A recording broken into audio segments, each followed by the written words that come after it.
Shalom, Bapak Ibu dan saudara-saudari yang terkasih, jumpa lagi dalam Sikat Sabda Iman Katolik hari Senin 14 Agustus 2023. Hari ini gereja memperingati Santo Maximilianus Maria Kolbe, imam dan martir. Bacaan dari Injil Matius bab 17 ayat 22 sampai 27. Semoga Tuhan beserta kita sekarang dan selama-lamanya. Inilah Injil suci menurut Matius. Dimuliakanlah Tuhan. Sekali peristiwa Yesus bersama murid-muridnya ada di Galilea. Ia berkata kepada mereka, "Anak manusia akan diserahkan ke dalam tangan manusia. Mereka akan membunuh dia, tetapi pada hari ketiga ia akan dibangkitkan." Maka hati para murid itu pun sedih sekali. Ketika Yesus dan para muridnya tiba di Kapernaum, datanglah seorang pemungut pajak bait Allah kepada Petrus dan berkata, "Apakah gurumu tidak membayar pajak 2 dirham?" Jawab Petrus, "Memang membayar." Ketika Petrus masuk rumah, Yesus mendahuluinya dengan pertanyaan, "Bagaimana pendapatmu, Simon? Dari siapa raja-raja di dunia ini memungut bea dan pajak? Dari rakyatnya atau dari orang asing?" Jawab Petrus, "Dari orang asing." Maka kata Yesus kepadanya, "Jadi bebaslah rakyatnya. Tetapi agar kita jangan menjadi batu sandungan bagi mereka, pergilah memancing ke danau. Dan ikan pertama yang kau pancing, tangkaplah dan bukalah mulutnya. Maka engkau akan menemukan mata uang 4 dirham di dalamnya. Ambillah itu dan bayarlah kepada mereka, bagiku dan bagimu." Demikianlah sabda Tuhan. Terpujilah Kristus.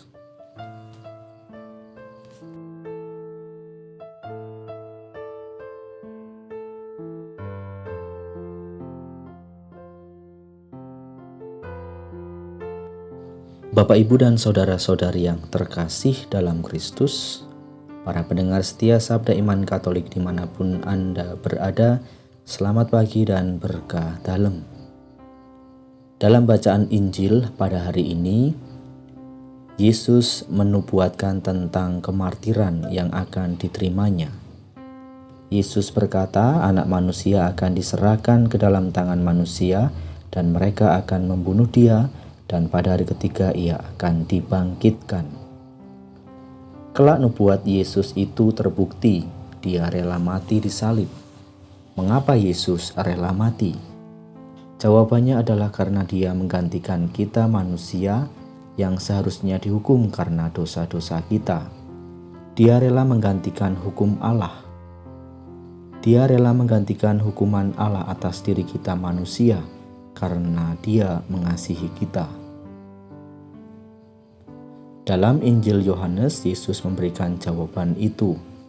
Karena begitu besar kasih Allah akan dunia ini, sehingga ia telah mengaruniakan anaknya yang tunggal, supaya setiap orang yang percaya kepadanya tidak binasa, melainkan beroleh hidup yang kekal. Kasih akan Allah dan kasih akan sesama manusia juga dituntutkan Allah kepada umat Israel. Sebagaimana dalam bacaan pada hari ini di bacaan pertama dari kitab Ulangan. Kasih yang paling besar justru terlihat dalam pembelaan pada orang-orang kecil dan terlantar. Tidak ada keraguan lagi untuk menyatakan bahwa Maximilianus mengikuti jejak hidup Yesus untuk menjadi martir. Dalam kekuatan iman akan Yesus, Maximilianus bersedia menerima hukuman mati karena dia mengasihi orang lain. Dia rela menggantikan hukuman Bapa itu agar Bapa itu bisa hidup. Walaupun tidak sehebat Yesus atau Maximilianus, kita pun dapat belajar untuk menjadi martir, minimal dengan menjalankan perintah kasih dalam hidup sehari-hari. Maka mari Bapak, Ibu, dan saudara-saudari yang terkasih dalam Kristus, kita diajak untuk menjadi martir seperti Santo Maximilianus yang rela mati untuk orang lain.